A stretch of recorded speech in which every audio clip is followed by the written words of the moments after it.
O que fazer quando percebo que algumas decisões do centro espírita que faço parte ferem o princípio de fora da caridade não há salvação? Pergunto isso porque há uma determinação para que, em determinado dia, mesmo que haja procura, as portas se fechem aos irmãos necessitados, com o encaminhamento para o outro dia, mesmo que haja possibilidade de ser atendido. Como explicar isso para um irmão que chega desalentado, desesperado, necessitado de um consolo? Isso não vai contra o que Jesus pregava? De certa maneira, a gente precisa entender que toda casa possui uma diretoria. E se a diretoria tem esse tipo de decisão, ela provavelmente passou por alguma experiência que levou a esse tipo de decisão. Ou seja, a norma antecede ao fato. É possível que tenha acontecido casos de indisciplina, de pessoas que tenham tentado o tempo todo fazer uma atividade sem nenhum tipo de regra e acabou acontecendo que não tinha quem pudesse atender.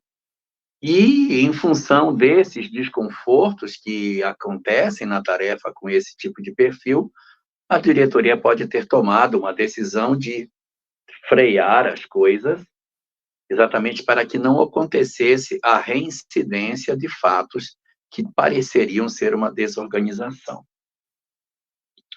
Pode ser também que essa diretoria ela esteja dentro de um padrão muito rígido de vivência, aonde seus diretores vêm de histórias pré-reencarnatórias muito disciplinadas, muito cheias de regras, histórias religiosas que estão dentro de si, que estabelecem padrões do que deve ser feito, o que não pode ser feito, e que isso, de certa maneira, exige com que a instituição obedeça aquilo que está dentro de mim. Então, não tem nenhum fato que aconteceu, são histórias que as pessoas trazem, elas transferem as suas histórias íntimas de outras existências ou dessa mesma, e constrói instituições mais hierarquizadas, mais cheias de regras, dessa forma.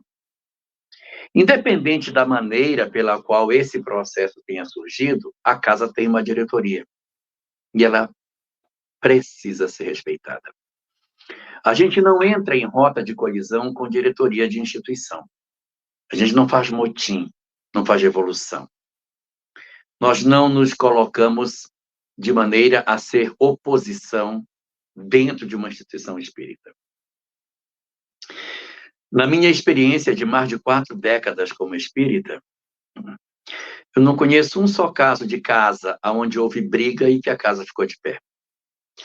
Todos os lugares que eu já passei, onde houve briga, houve uma ruptura, uma cisão, e automaticamente a casa não foi mais a mesma coisa. Então a gente deve fazer tudo que puder para não romper, para não brigar, para não viver em processo de desconforto com relação a isso. Então, vamos para as possíveis soluções. Independente da causa, se é uma história que aconteceu ou se é da personalidade da diretoria, tem que ser respeitado. Mas as pessoas precisam ser atendidas. Então, aqui, a gente tem 3 ações a fazer. Ação número 1, a gente procura a diretoria e conversa. E expõe o que tem para dizer. Olha, poderia ser feito. E negocia. Faz o que achar que é conveniente fazer. Olha, a gente podia... Não, então pronto, eu e fulano podemos fazer, é questão de farnel, eu posso ficar aqui, porque a gente às vezes leva para a diretoria só o problema. Olha, o pessoal está querendo aí, não tem ninguém, mas eu não me predisponho. Então, a gente tem que levar a problemática com a solucionática junto. Leva o problema com a solução. Então, olha, a gente está percebendo que tem pessoas que vêm aqui num dia que não é o dia para distribuição de farnel, de cesta básica, e as pessoas ficam esperando. E a diretoria pode dizer, a gente já fez isso e dá errado, daqui a pouco tem uma fila aqui na porta. Tem que ter um dia para fazer, até porque a casa não tem fôlego para oferecer 1.000 cestas. A gente só consegue 80, então é num dia, as famílias cadastradas, mas eles querem, mas a gente não tem. Então esse diálogo precisa aparecer para que as pessoas coloquem o que pensem, a gente aprenda a ouvir, aprenda a dizer e colocar de maneira muito clara o que a gente pensa e oferecendo as sugestões. Ninguém oferece problema para casa espírita sem trazer junto uma possibilidade de como que a gente vai solucionar o problema. Então, tem que trazer junto. Essa é a primeira. E aí, quando a gente senta, a gente conversa, a gente equaciona o problema, e como todo mundo tem um objetivo comum, a gente vai tentando, vamos fazer assim, não deu certo, então não pode ser, vamos colocar só um dia, então vamos fazer isso. A gente vai encontrando, nós somos todos irmãos, a gente vai encontrando juntos uma solução para o problema, porque o nosso objetivo é um objetivo comum. Opção número 2. Eu vou, converso com a diretoria, e eu não percebo receptividade. Não percebo. Eles dizem que não dá certo, não vejo razoabilidade no que está colocado, não vejo. E eu, então, em função desse rechaçamento da ideia, qual é a solução? A gente fica trabalhando na casa. Trabalha na casa.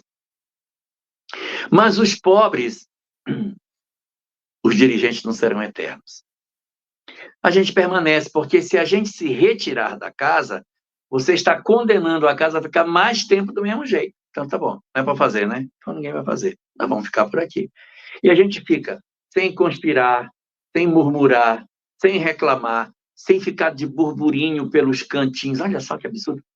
A gente se silencia, vai para os grupos de estudo, estuda, discute, trabalha, sem intenção maléfica, mas permanece na casa, se oferecendo para ser mais confiável, para que a diretoria confie em nós e aguarde o natural processo de transformação que todas as instituições passam.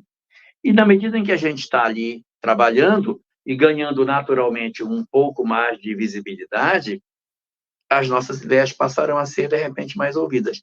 Se eu me retiro, eu automaticamente retardo a possibilidade de mudança, porque a ideia que era diferente foi embora. Segunda opção. Terceira opção.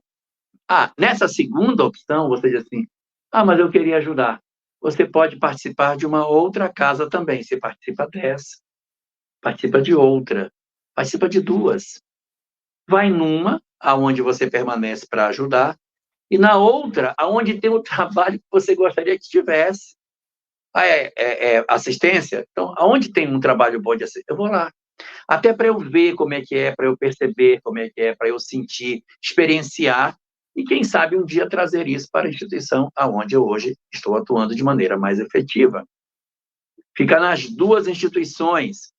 Uma permanente, para poder ganhar mais presença e ajudar no natural processo de mudança, e na outra, para se abastecer emocionalmente, para aprender como é que o trabalho é feito, até para descobrir, às vezes, que a gente também está errado. Essa é a opção número 2. Opção número 3.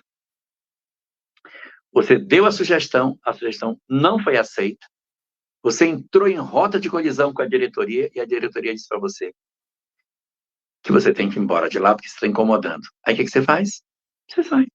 Você não briga, você não insiste, vou ficar. Você vai para outro lugar e não deixe seu coração ficar contaminado com a mágoa. Você tem que entender que se houve algum tipo de violência, diz Joana de Ângeles que qualquer desequilíbrio no campo emocional indica que a pessoa sofre. Então, se a pessoa lhe agride, se a pessoa lhe ofende, se a pessoa não lhe entende, se ela está desequilibrada emocionalmente, ela sofre. E aí a gente entende que ali, de repente, ficou difícil, e a gente vai para outra instituição. mas tanto quanto seja possível, a gente tenta manter a presença na casa para ajudar o processo de mudança que a instituição vai fazer, ou precisa fazer.